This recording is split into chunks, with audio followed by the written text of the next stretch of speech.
Y oramos, Señor, para que tu presencia, a través de tu palabra, ministre nuestras vidas.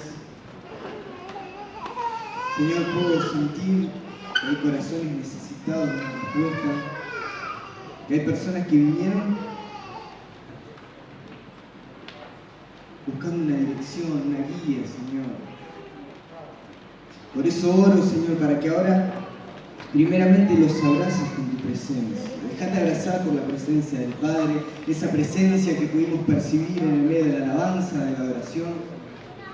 Dejate abrazar por esa presencia. Rendile tu corazón así como viniste. No esperes entregarle al Señor un corazón perfecto, un corazón excelente. Entregáselo así como está, Señor. Así te doy mi corazón, como vine. Con fallas, con errores, con debilidades, con preocupaciones. Te entrego mi corazón roto, te entrego mi corazón desanimado, porque sos el único que puede hacer todas las cosas nuevas. Hablanos en esta noche. En el nombre de Jesús oramos. Amén y amén. Sí. Me olvidé decir que los niños pueden pasar a su clase. Los niños pueden pasar a su clase, excepto Julián. Bien, ¿no? Bien, abran su Biblia en el Evangelio de Marcos, capítulo 6. Marcos, capítulo 6.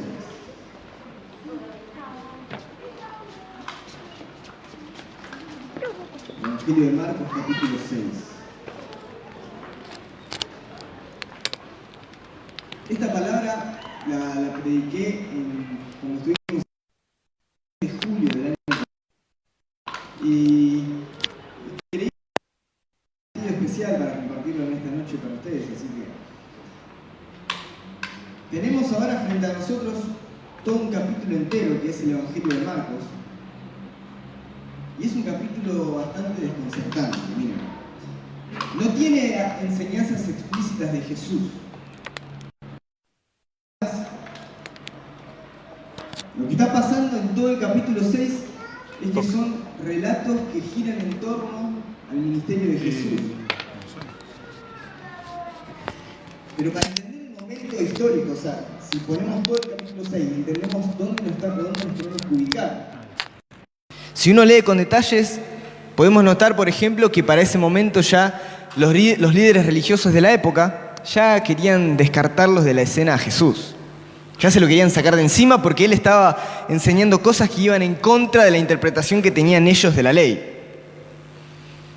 Y los líderes políticos tenían temor de que él pueda liderar una revuelta. Si él era el Mesías, la gente podía levantarse y liderar una revuelta. Pero si leemos todo el capítulo completo, podemos notar lo poderoso del ministerio de Jesús, la obra de Jesús. Ahí están los motivos por lo que lo consideraban una amenaza. Y obviamente esa amenaza fue lo que hizo que lo lleven a la cruz.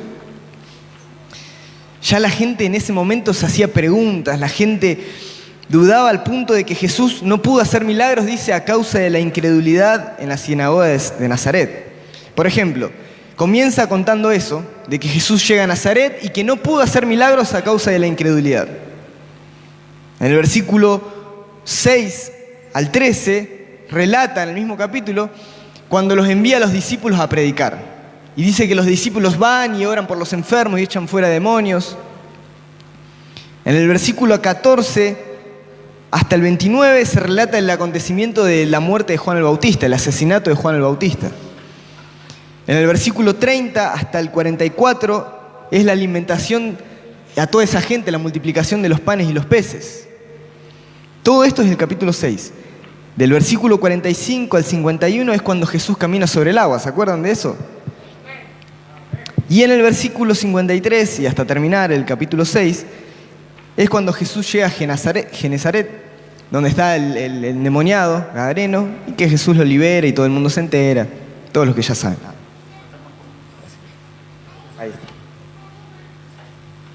Bien, mejor, así me puedo mover. Bien, Todo eso está en el capítulo 6, todo. Comienza Jesús no pudiendo hacer milagros, siguen los discípulos haciendo milagros en otra aldea, la multiplicación de los panes y los peces, la muerte de Juan el Bautista. Pero todo eso era un entorno de rechazo al ministerio de Jesús. Pero en medio de todo esto, en el medio, literalmente en el medio de este capítulo, como si estuviera puesto casi a propósito, vemos lo que ocurría a nivel político. ¿Cuándo encontramos eso? Lo encontramos en las palabras de Herodes, que Herodes era como el político fuerte de esa época, el que gobernaba.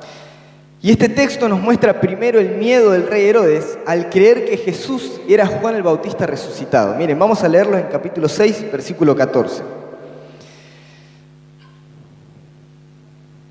Esto está en el medio, acuérdense de eso. Dice así: Jesús era tan conocido que hasta el rey Herodes Antipas oyó hablar de él. Algunos decían que Jesús era Juan el Bautista, que había vuelto a vivir y hacía muchos milagros. Otros decían que era el profeta Elías o alguno de los profetas que habían vivido hacía mucho tiempo. Cuando el rey Herodes oyó hablar de Jesús, estaba seguro de que se trataba de Juan. Y decía: Jesús es Juan, yo mismo ordené que le cortaran la cabeza, pero ha resucitado. Yo lo estoy leyendo en la traducción lenguaje actual, por si lo ven diferente. Versículo 17 dice: resulta que Herodes Antipas se había casado con Herodías, la esposa de su hermano Filipo, y Juan lo había reprendido diciéndole: no te está permitido tener a la esposa de tu hermano. Esto enfureció a Herodías, la cual decidió matar a Juan a como diera lugar, pero Herodes solo mandó que lo arrestaran y lo metieran en la cárcel. Herodes le tenía miedo a Juan y lo protegía porque sabía que Juan era un hombre justo y santo, y aunque Herodes no sabía qué hacer cuando lo oía hablar, lo escuchaba de buena gana. El día de su cumpleaños, el rey Herodes Antipas organizó una gran fiesta. Invitó a los jefes, a los comandantes y a la gente más importante de la región de Galilea. Herodías vio que esa era su gran oportunidad para matar a Juan. Mientras cenaban, la hija de Herodías entró al salón y bailó delante de todos. Tanto le gustó el baile al rey Herodes y a todos los que estaban allí, que el rey le dijo a la muchacha: pídeme lo que quieras y yo te lo daré. Aun si me pides la mitad de mi reino, te juro que te lo daré. Y la muchacha salió del salón, fue a donde estaba Herodías, su madre, y le preguntó: ¿qué le puedo pedir? Y Herodías le dijo: pide la cabeza de Juan el Bautista. La muchacha entró deprisa al salón y le dijo al rey: quiero que ahora mismo me des en un plato la cabeza de Juan el Bautista. No solamente que fue a repetir el pedido de la madre, sino que le agregó la decoración. En un plato lo quiero, dice. El rey se puso muy triste, pero no quiso negarle a la muchacha lo que pedía, porque se lo había jurado delante de sus invitados. Y enseguida ordenó a un soldado que le trajera la cabeza de Juan. El soldado fue a la cárcel, le cortó a Juan la cabeza y se la llevó en un plato a la muchacha. Después ella se la entregó a su madre. Cuando los discípulos de Juan supieron esto, fueron a recoger el cuerpo de Juan y lo enterraron. ¿Qué es lo que estamos viendo acá? Es todo un relato, un capítulo de milagros, de sucesos, pero en el medio encontramos un temor, que es el temor político que tenía Herodes. Y a través de eso nos cuenta el recuerdo de cómo fue que él mató a Juan el Bautista. Así que todo esto nos permite entender que Herodes tenía miedo y empezaba a tenerle miedo a Jesús. Miren, para ejemplificar algo, hay una serie que se llama Vikingos. A ver, ¿quién la vio? Los pecadores, digo, no, mentira. Los Vikingos se llama la serie. En un momento de esta serie, es fascinante, véanla porque es genial. En un momento de esta serie, llega un misionero cristiano. Les cuento esto para ejemplificar lo que quiero hablar en esta noche.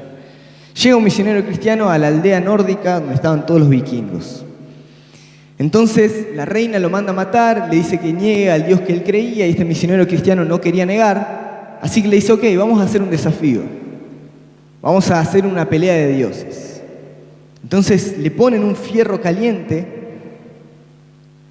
y había alguien que estaba ahí calentando ese fierro, así que le dicen al misionero: andá y agarrá ese fierro caliente.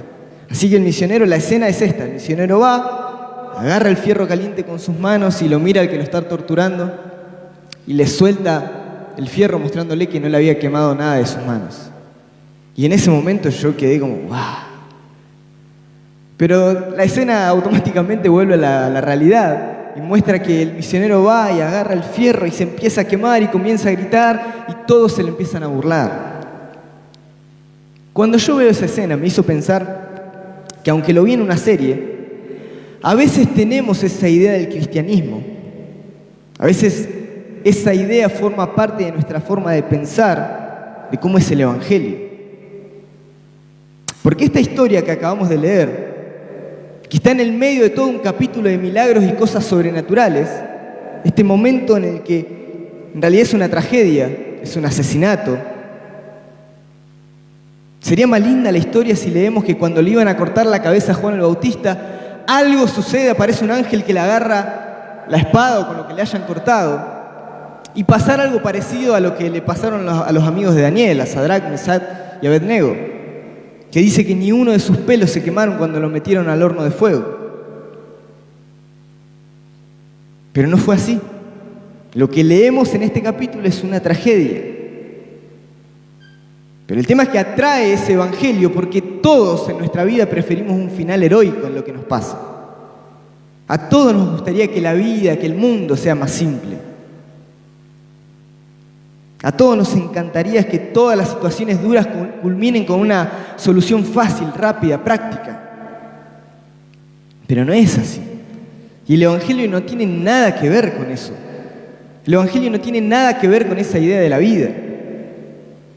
Hoy vamos a aprender a través de este texto bíblico que estamos en la vida y que la vida no es siempre fácil. El texto de este Evangelio nos recuerda que la vida real, tal y como la viven los hombres y las mujeres de fe, está lleno de milagros, está lleno de momentos increíbles y sobrenaturales en donde Dios mueve su mano de poder, está lleno de momentos en donde vemos multiplicación, donde nos toca caminar sobre ciertas aguas, pero también en el medio de todo eso, así como esta parte que leímos recién, también encontramos sucesos complejos que pueden poner a prueba nuestra fe.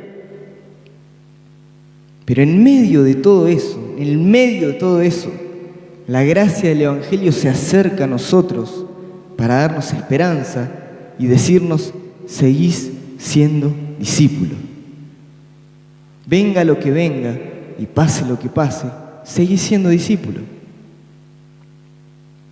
Algunas ideas, miren, voy a compartirles 2 ideas en esta noche.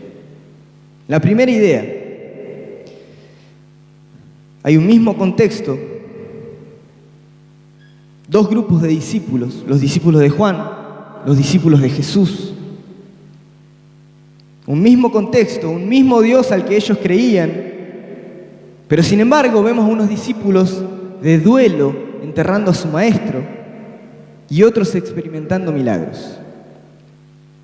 Unos discípulos enterrando a su maestro y otros viviendo en la cúspide del ministerio. Y esta es una realidad que todos atravesamos alguna vez, o tal vez hoy mismo estás atravesando algo así. A veces en la vida las cosas duras sorprenden. El dolor, la enfermedad, las crisis económicas, las crisis matrimoniales, vienen a nuestras vidas y no te preguntan si vos estás de cumpleaños. Cuando vienen esas situaciones no te preguntan cuánto dinero tenés en el banco. No te preguntan, a ver, mostrame la foto de tu DNI a ver si te lo mereces por tu cara. No. No te pregunta si estás de humor para esperar esa situación o no. Si estás preparado o no. Las cosas vienen, suceden, porque es la vida. Pero a veces vamos a estar viviendo momentos increíbles, donde parece que nada puede salir mal. Vemos milagros tras milagros. Y de repente, como te dije, puede sorprender eso, la necesidad, el dolor, la tristeza. No es que quiero sonar fatalista, pero literalmente no quiero que cuando llegue un momento difícil a tu vida, digas, hey, ¿qué está pasando? Dios no me escucha. No quiero que creas que Dios no está de tu lado. No quiero que creas que sos menos discípulo, menos discípula por estar viviendo esa situación. porque seguí siendo discípulo. Aún en esos momentos seguí siendo discípulos. Aún cuando crees que Dios no te está respondiendo a tus oraciones, aún cuando todo está oscuro, donde todo está triste, seguís siendo discípulo. Miren, hace unos 8 años atrás fuimos a Uruguay a predicar. Entonces fuimos con un grupo de compañeros del instituto y habíamos organizado una serie de visitas a algunas iglesias y en algunas íbamos a dar unos talleres. Pasaron cosas increíbles. Dios hizo un montón de cosas sobrenaturales. Y en uno de los talleres que estábamos dando, estábamos en una iglesia que tenía un techo de chapa. Y se larga a llover, no sé, como que el cielo entero se estaba cayendo. No se escuchaba porque estábamos dando un taller, no había micrófono, así que todo daba en la chapa y estábamos a los gritos hablando. Pero claro, habíamos vivido un montón de cosas increíbles, así que me fui a la ventana, puse las manos así, dije, en el nombre de Jesús, reprendí la lluvia y cuando volví hizo el ruido. Imaginen cómo volví, me senté como, se sentó el profeta del Antiguo Testamento acá. Estábamos viviendo algo de Dios increíble, así que nuestra fe estaba allá, caminábamos por las nubes. Estábamos con Dama, en ese momento éramos novios. Pero después de eso, ocurrieron 2 situaciones muy particulares. ¿Qué pasó, amor? La primera de esas situaciones fue que fuimos a orar al aire libre en un evento. Se acerca un chico y me dice, tengo un problema en mi cuerpo, tengo una pierna más corta que la otra. Así que le dije, bueno, vamos a orar. Se paró la lluvia. Y oramos. Y no pasó nada. Absolutamente nada. De ahí fuimos a un hospital a la otra semana y estábamos orando en las habitaciones por la gente, pero salimos de ahí y había un hombre que no me acuerdo exactamente qué era. No recuerdo si era que tenía una parálisis en la mitad del cuerpo, pero algo así tenía. La cuestión que él nos pidió que oremos por él y comenzamos con un amigo que era de Chile, comenzamos a orar y no pasaba nada. Y en el fondo uno decía, Señor, si los sanás acá delante de todos, imagínate, se convierten todos los que están acá en la sala de espera. Pero no pasó nada. Y lo que recuerdo son las lágrimas que caía de la cara de ese hombre. Porque en una desesperación absoluta él pidió a 2 tontines que estaban por ahí que oren por él. Oramos, reprendimos, le tiramos aceite, ya no sabíamos qué hacer. Pero no pasó nada. Fueron 2 no milagros. Yo también ahí esperaba un final heroico, como en el relato de Juan el Bautista. Yo esperaba el final increíble, pero no pasó. La gente en el hospital siguió su vida, se dieron vuelta, miraron a ese y todos siguieron su vida normal. Pero en ese momento la frustración que teníamos era expresión de algo que estaba pasando por dentro. Porque cuando te ocurren situaciones así, se te mueve toda tu estantería teológica. Porque aunque no creas, todo lo que hacemos, nuestra forma de creer y de caminar nuestra vida cristiana, está atravesado por una verdad teológica, aunque no lo tengas tal vez con tanta certeza. A mí se me cayeron varias ideas de Dios que no tenían nada que ver con el Dios de la palabra. De hecho, a partir de ese momento, mi manera de orar por las personas, en el caso de ir a una campaña o algo de orar por enfermos, cambió totalmente. Pero años después, ese amigo que oró conmigo me preguntó, ¿qué fue lo que pasó con ese hombre? No le supe dar una respuesta a este muchacho. Hoy tampoco sé qué responder cuando Dios no hace ciertos milagros, o por qué no responde a algunas oraciones. Creo que la soberanía de Dios es más profundo que decir, bueno, Dios sabe lo que hace. Pero lo que hoy le podría decir a este amigo es algo que en ese momento no entendí. Nadie nos explicó. Yo le diría que en la vida cristiana, en la vida de un discípulo de Jesús, no siempre todo es victoria, no siempre es como esperamos que nos salgan las cosas. O por lo menos no van a ser victorias según el entendimiento de éxito y de victoria que tiene el mundo. A veces vamos a estar en una multiplicación de panes y de peces como los discípulos de Jesús, y otras veces nos va a tocar como discípulos una noche oscura donde estamos enterrando el cuerpo decapitado de Juan el Bautista. Pero seguimos siendo discípulos. Eso no nos hace menos discípulos. Pero hay un evangelio dando vueltas por el mundo que promete que al cristiano le va a ir bien siempre. Siempre prosperado, siempre en victoria, siempre... Y la gente a veces viene a buscar eso. Y ese evangelio tarde o temprano termina afectando. Porque esa idea errónea puede dañar seriamente la fe. Porque la gente que busca ese tipo de evangelio sienten en los momentos duros que Dios no los está escuchando, que Dios no está obrando, que algo están haciendo mal. ¿Qué es lo que estoy haciendo mal, Señor?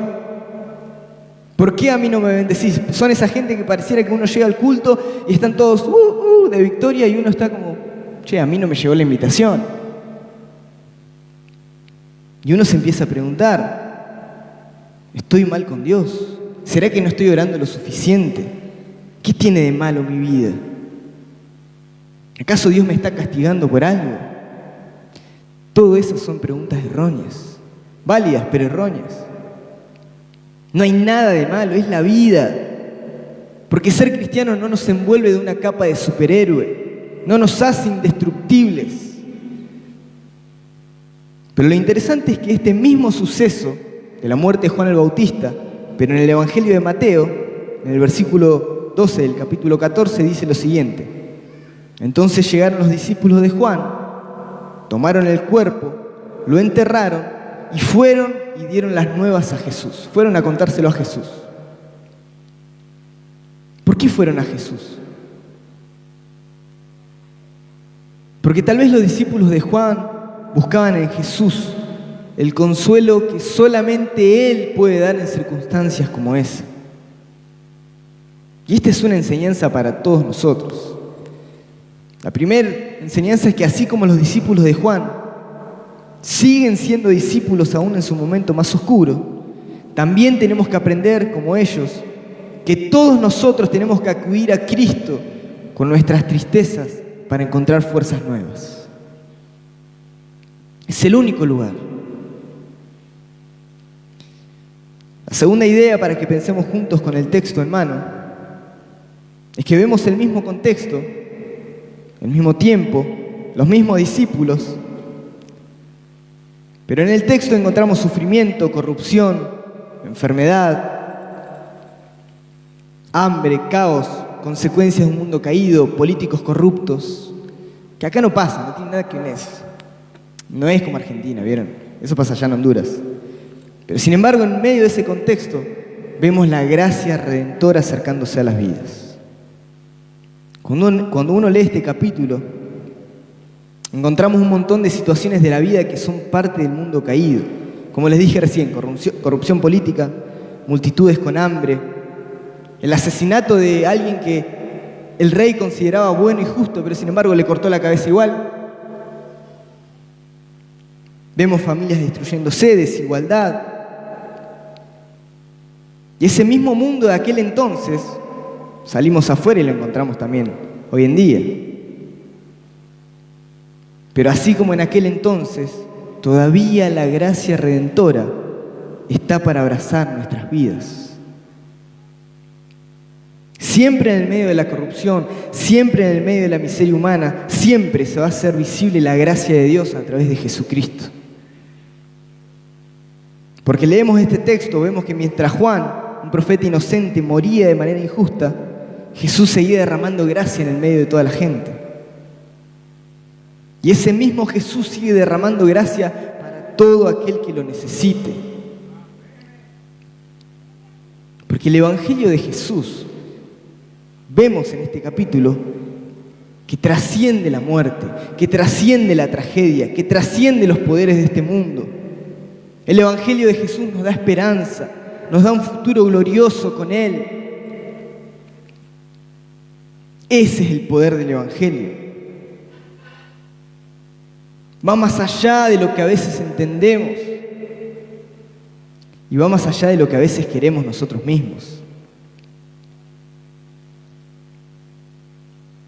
Si nunca te acercaste al Evangelio, déjame decirte que este mismo Jesús del que estamos escuchando hoy está dispuesto a derramar su gracia en nuestras vidas, en nuestros hogares, en nuestros dolores, en nuestras situaciones más profundas.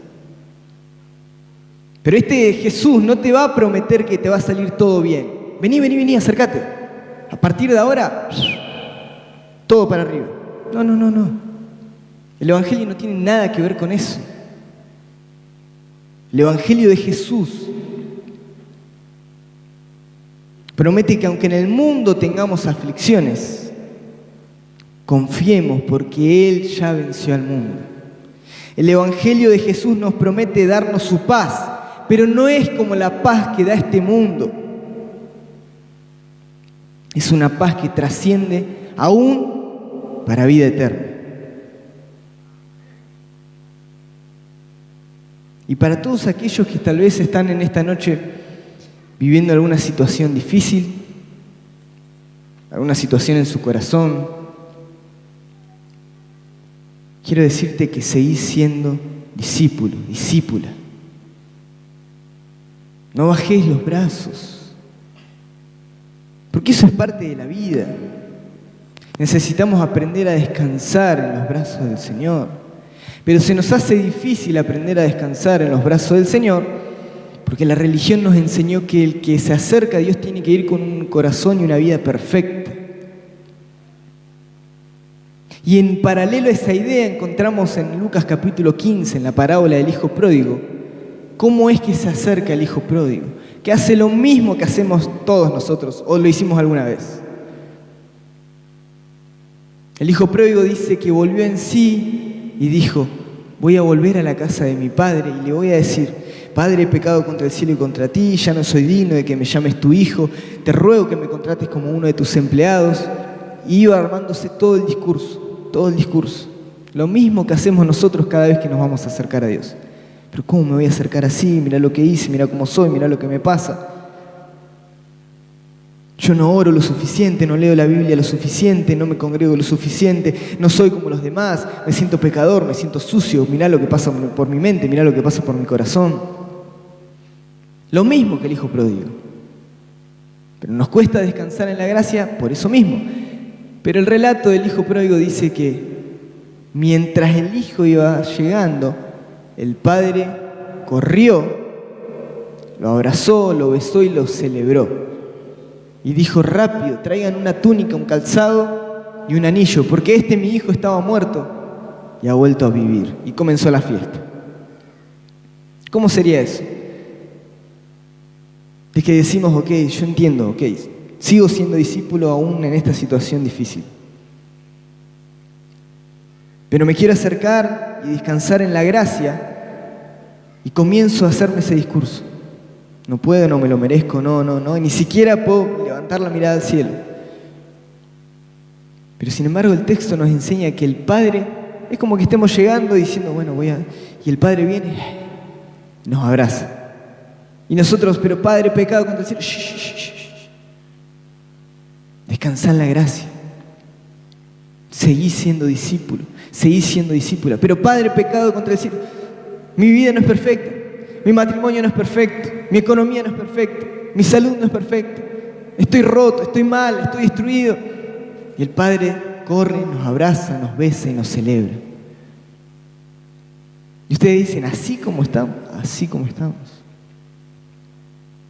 Ese es el escándalo de la gracia del Evangelio. Todas las religiones que existieron en todas las civilizaciones siempre parecían pedir y los dioses nunca estaban satisfechos. Pero en el Evangelio de Jesús esto es al revés. Dios se acerca al hombre a través de Jesús. Y Él en esta noche quiere darte paz, consuelo, ánimo, fuerza, restauración. Quiere renovarte. Vas a salir de la situación en la que estás porque el Señor te va a acompañar. Pero no te alejes nunca creyendo que el Evangelio no funciona. Dios no me está escuchando. Porque si Dios existiera, ¿escucharon alguna vez eso? Porque si Dios existiera, seguí siendo discípulo, pase lo que pase y venga lo que venga. Hoy tal vez estás como los discípulos viviendo una situación dura, tal vez estás enterrando a Juan, pero mañana viene el momento de la multiplicación de los panes y de los peces. Este es un momento, no es el final de tu vida, no es el capítulo final de tu existencia. Seguí siendo discípulo, seguí siendo discípula. Vamos a orar, te invito a que te pongas de pie.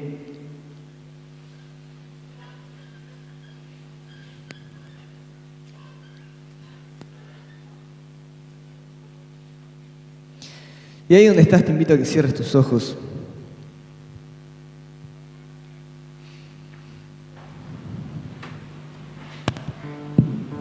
El Señor está mirando tu corazón en este momento.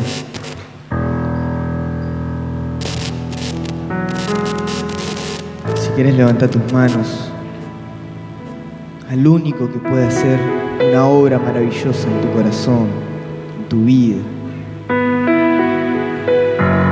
El único que puede quitarte esa mochila que te está pesando hace tiempo. Al único que puede romper las cadenas que nos atan. Al único que puede devolverte la alegría, el gozo, la felicidad. Adorale al único que puede renovar tu corazón, sanar tus heridas, restaurar lo que parece ya perdido para siempre.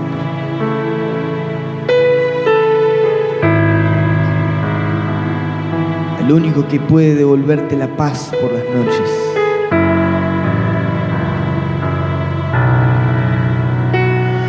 Sí, Señor. Padre, en el nombre de Jesús,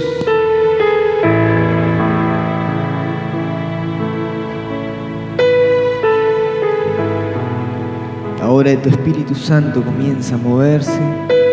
Sea tu Espíritu, Señor, sobre cada uno. Sobre aquellos que aún tienen dolores físicos a causa de tristezas, de rencor, de angustia, de años. Oro, Señor, para que tu mano de poder sea sobre ellos, en el nombre de Jesús.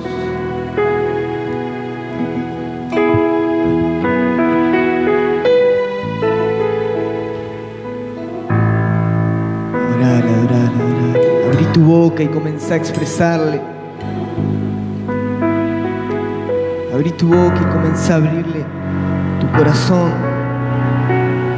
de manera sincera, genuina, real. No esperes tener una oración perfecta.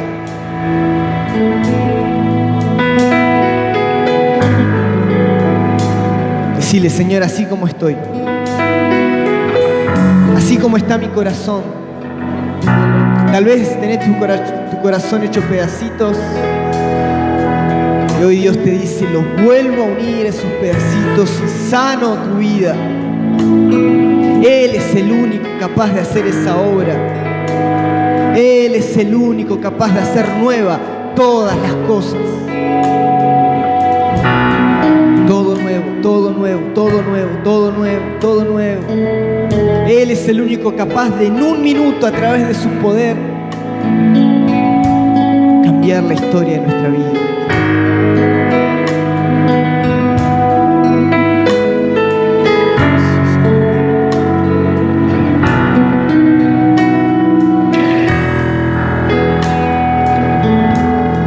De Jesús, toda tristeza, Señor. Él enjuaga toda lágrima. Él se lleva toda carga. Él trae consuelo, alivio en nuestras vidas. Rebranda, Mayo, soy amado. En el nombre de Jesús.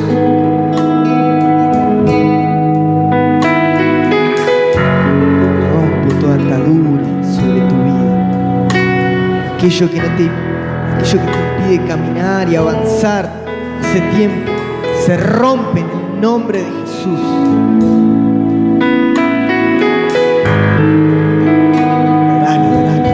Adorale. Aprovecha este momento y adorale, levanta tus manos. Disfruta su presencia sanadora, restauradora.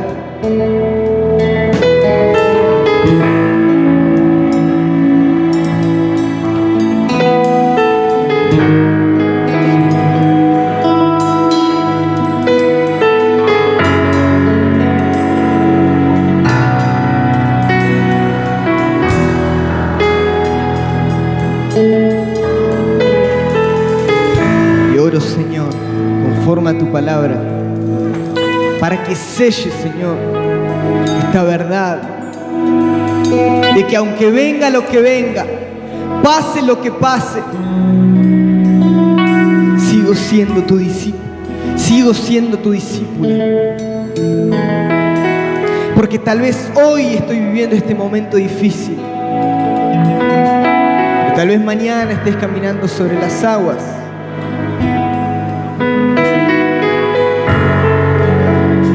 Disfrutando de la gracia poderosa en Cristo. Venga lo que venga, pase lo que pase, venga lo que venga y pase lo que pase, Señor. Rechazo, Señor, esa mentira, esa voz mentirosa que me quiere decir que algo no está bien, que Dios no está de mi lado, que soy menos discípulo por tener problemas, dificultades, que soy menos espiritual.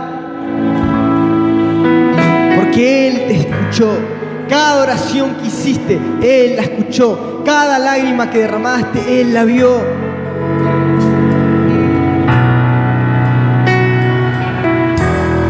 Y la obra del Espíritu Santo es la que nos levanta en situaciones en las que hay gente que nunca se pueden levantar. Ese es el poder del Evangelio. Esa es la paz que sobrepasa todo entendimiento. No es sentirme tranquilo,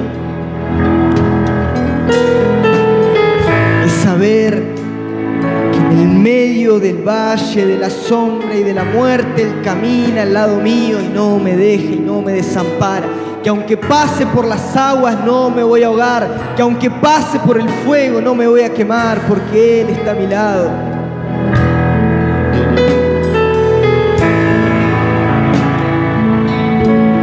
Y aunque tinieblas cubran la tierra, dice el texto, sobre ti será vista mi gloria.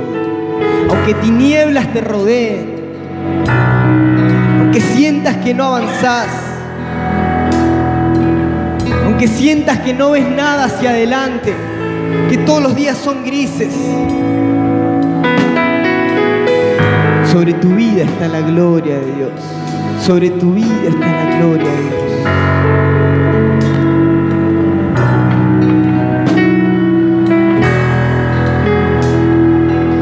Si alguno quiere que oremos,